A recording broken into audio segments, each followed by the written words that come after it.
is Vishnu Tandal and welcome back to my class. Dear students, in this session, we are going to discuss 10th standard history, second chapter, nationalism in India. Dear students, board examination point of view, this lesson is very important. Minimum 12 marks come from this chapter alone. So, you need to focus more on this chapter. Here, in this particular session, we are going to discuss these aspects. First, we are going to discuss the First World War and its impact on Indian political and economic situation. The idea of Satyagraha that introduced by Mahatma Gandhi, the Rowlatt Act and its impact, Khilafat movement, non-cooperation movement and spread of non-cooperation movement. So let us understand this aspect one by one. Nationalism in India. Before going to start this lesson, we have to understand the broader meaning of the word nationalism. In our previous class, while learning the lesson, The Rise of the Nationalism in Europe, there we learned the meaning of the word nationalism. Nationalism is a belief system which instills a sense of common identity among the members of a nation. There we also learned that there are different aspects which instills, which promotes the sense of collective identity among the people of a nation. For example, national anthem, national symbol, so on. Modern nationalism in Europe came to be associated with the formation of a nation states. It also meant a change in people's understanding of who they were and what defined their identity and sense of belonging. New symbols and icons, new songs and ideas forged new links and redefined the boundaries of communities. In most countries, the making of this new national identity was a long process. Now, let us understand how did this conscience, now let us understand how did this consciousness emerge in India. In India, the growth of modern nationalism is intimately connected to the anti-colonial movement.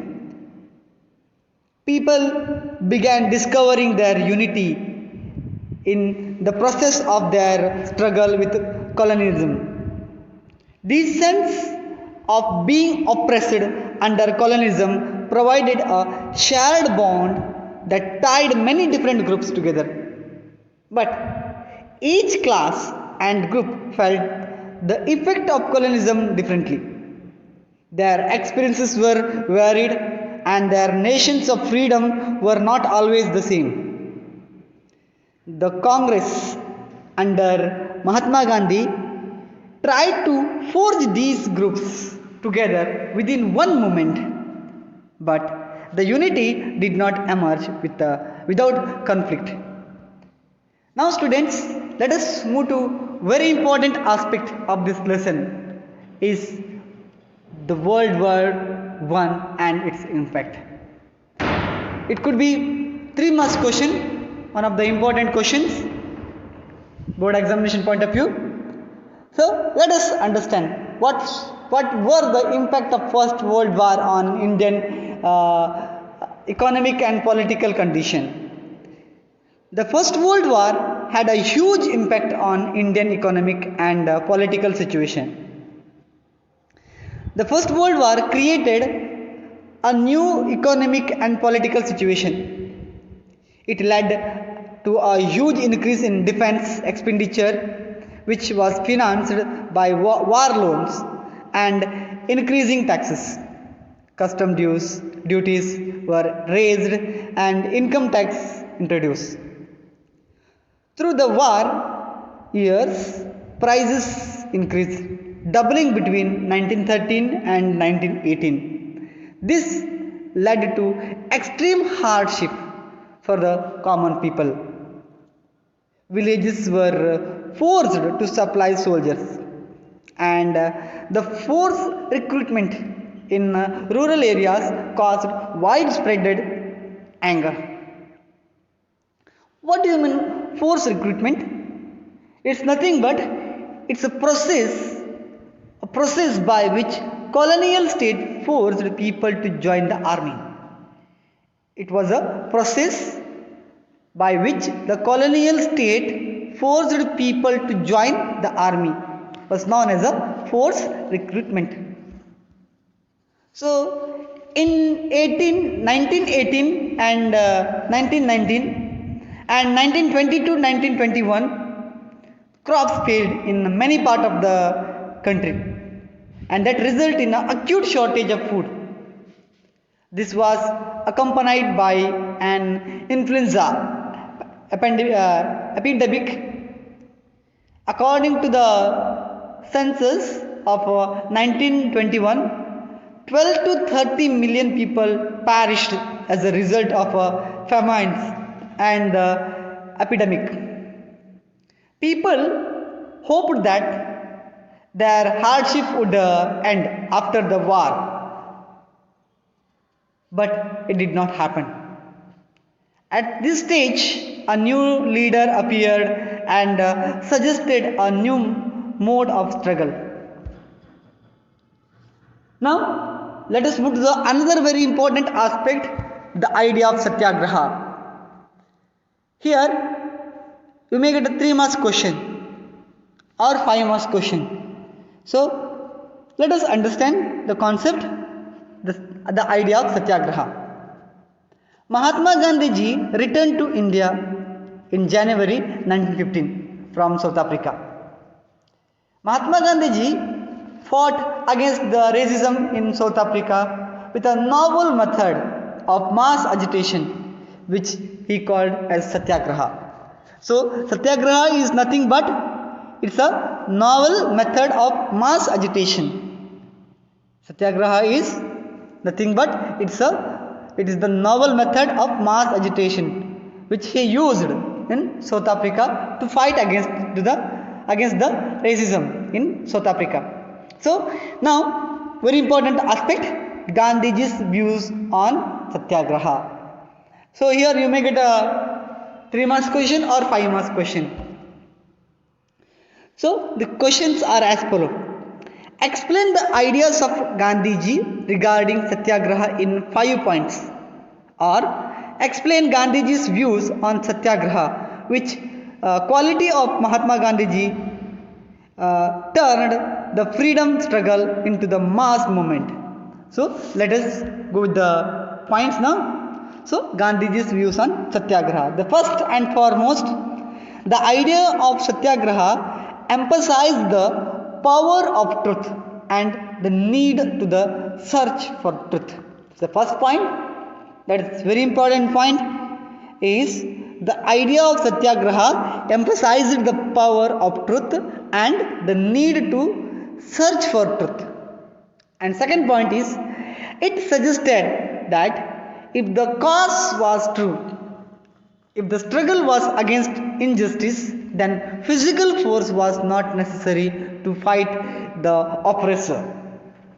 Third point, without seeking vengeance or being aggressive, a Satyagrahi could win the battle through non-violence.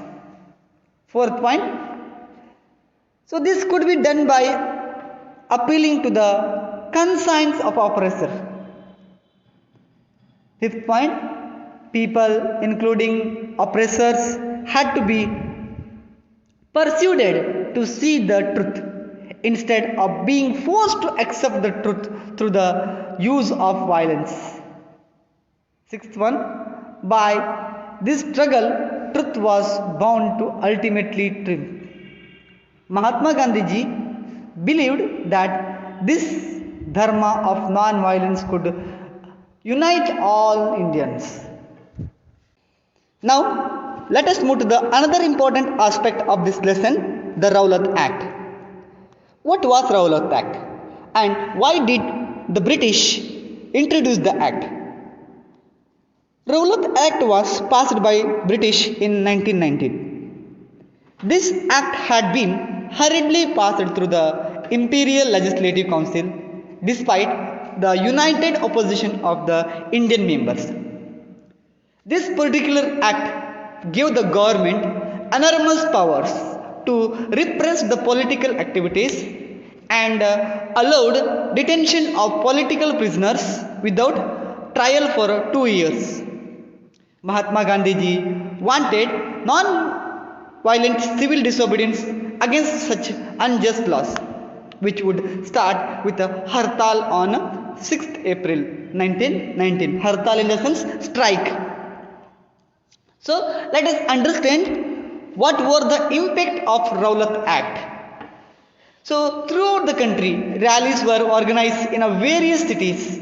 Workers went on strike in a railways workshop. Shops were closed down.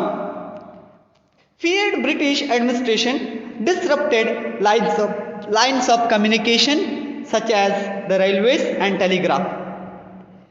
The British administration decided to clamp down on nationalists.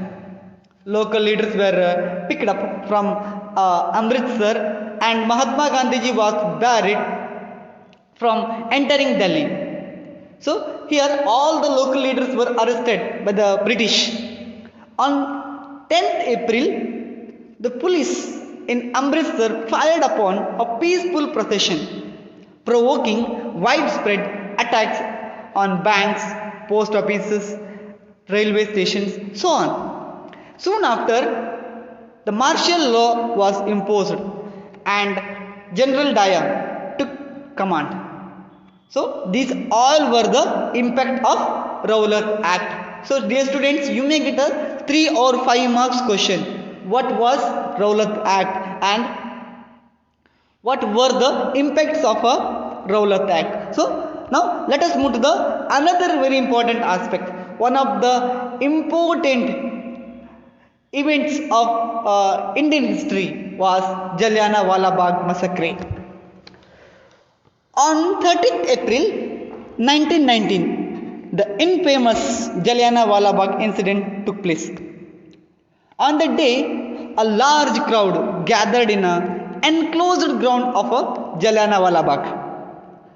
Some came to protest against the government's new repressive measures. Others had come to attend the annual Baisakhi fair. Being from outside the city, many villagers were unaware of the martial law that had been imposed. General Dyer entered the area, blocked the exit points, and opened fire on the crowd, killing hundreds. So, intention behind this open fire was to produce a moral effect, to create in the mind of satyagrahis a feeling of terror and away. So, General Dyer wanted to create fear among the terror among the satyagrahis. So, he ordered to fire on the peaceful procession. Now, let us understand impact of Jallianwala Bagh massacre.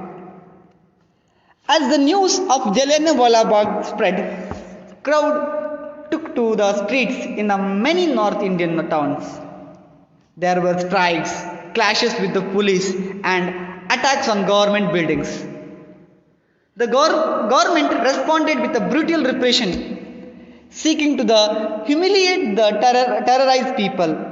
Satyagrahis were forced to rub their nose on the ground, crawl on the streets, and do salam. Salam in the sense salute to all sahibs, means officials. People were flogged and villages were bombed. Seeing this violence that was spreading throughout the North Indian towns, Mahatma Gandhiji called off the movement. So finally, Mahatma Gandhiji called off the non-cooperation movement due to the widespread of violence in the North Indian cities. So this was the cause of a calling of the non-cooperation movement. So impact these all were the impacts of a Jallianwala Bagh massacre. Now another important aspect of this lesson is the Khilafat movement. So let us understand what is Khilafat movement and why did Mahatma Gandhi support Khilafat movement. The First World War had ended with the defeat of Ottoman Turkey, and there were rumors that a harsh peace treaty was going to be imposed on the Ottoman Emperor. The spiritual head of the Islamic world is called as a Khalifa. So the rumors spread throughout the world that British or European countries were about to impose a harsh treaty over a Khalifa. To defend the Khalifa's temporal powers, a Khilafat committee was formed in Mumbai in March 1919. To defend the Khalifa's powers, a Khilafat movement committee was formed in Mumbai in the month of March in the year 1919. A young generation of Muslim leaders like the brothers of Muhammad Ali and Shaukat Ali began to discussing with Mahatma Gandhi about the possibility of a united mass action on the issue. So this is all about Khilafat movement. Khilafat movement began just because it is a result of the First World War. That because of the rumors. There were rumors that the harsh treaty was about to impose on the Ottoman Emperor, the spiritual head of the Islamic world called Khalifa. Now, examination point of view, very important question. Why did Mahatma Gandhi support the Khilafat movement? So, let us go through the answers or important points. While the Rowlatt Satyagraha had been a widespread movement, it was still limited mostly to the cities and towns. So this is what happened in our country. So the particular movement were limited for the particular areas. So Mahatma Gandhi now he felt the need to launch a more broad-based movement in India. He wanted to spread the movement throughout the country. So, but he was certain that no such movement could be organized without bringing the Hindus and Muslims closer together. So there was a gap between Muslims and Hindus, and Mahatma Gandhi ji knew that no movement could be organized without bringing the Muslims and Hindus closer together. So due to the gap between the Hindus and Muslims, Mahatma Gandhi could not organize any such movement.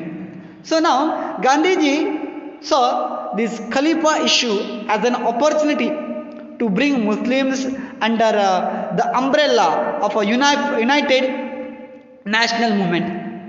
So finally, at the Calcutta session of the Congress in the month of September 1920, Mahatma Gandhi convinced the other leaders of the need to start non-cooperation movement in support of Khilafat as well as for Swaraj.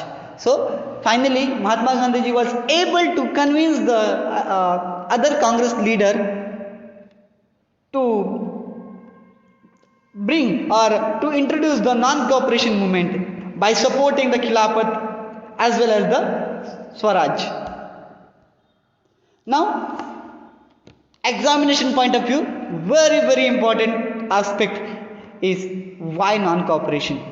So non-cooperation movement. Mahatma Gandhi he wrote a book called Hind Swaraj in 1909. So in his book he declared that British rule was established in India with the cooperation of Indians, and had survived only because of this cooperation. If Indian refused to cooperate, British rule in India would collapse within a year and Swaraj would come. So he declared that British were able to rule this country because of Indian cooperations of the Indian, and if Indians refused to cooperate, then British rule would collapse within a year. So and Swaraj would come to in our country. So keeping that in mind, Mahatma Gandhi ji started a non-cooperation movement. Now let us understand. Even this is also very important question in an examination point of view. Stages of non-cooperation movement. So Gandhiji proposed that non-cooperation movement should be unfolded in stages. In the sense, Gandhiji had a plan that the non-cooperation movement should be open one by one, unfold by one, and there were three stages. What were the stages? What were these three stages? First stage was it should begin with the surrender of titles that government awarded. So we are aware about that one of the such person who surrendered his title, the Nobel Award was given to him. That was Rabindranath Tagore.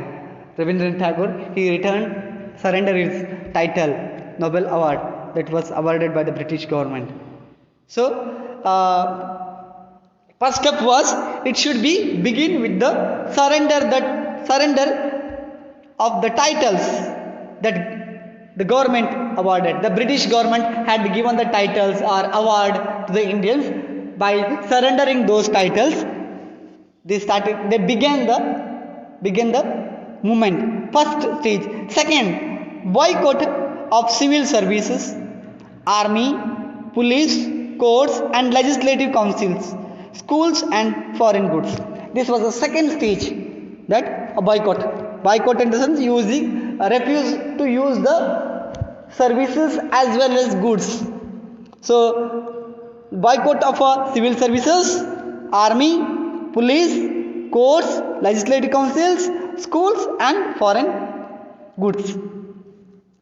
In case the government used repression, a full civil disobedience campaign would be launched. So this is the third stage. In case the government used the repression, a full civil disobedience campaign would be launched. So these were the three stages of the non-cooperation movement.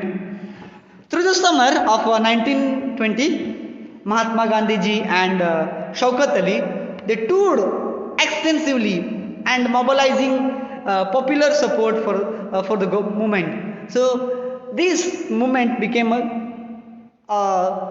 great movement which seek independence. So this non-cooperation became a movement because of Mahatma Gandhi ji and Shaukat Ali. They toured throughout the country and they started to gain the support from the people. Next, let us understand Congress and non-cooperation movement. So there is a question. Question arises in the mind whether all members of the Congress were favor of non-cooperation movement. Not so. So many within the Congress were, however, concerned about the proposal. So many were not so favor of non-cooperation movement. They were reluctant to boycott the civil elections scheduled for November 1920. And they feared that the movement might lead to popular violence. So many Congress leaders were not ready to refuse the council elections that scheduled for the November 1920, and even many leaders were feared what if the movement turned into violence. So in the months between September and December, there was an intense tussle in the sense debate within the Congress. For a while, there seemed no meeting point between the supporters and opponents of the movement. Finally, the Congress session at Nagpur in December 1920, a compromise was worked out and non-cooperation program was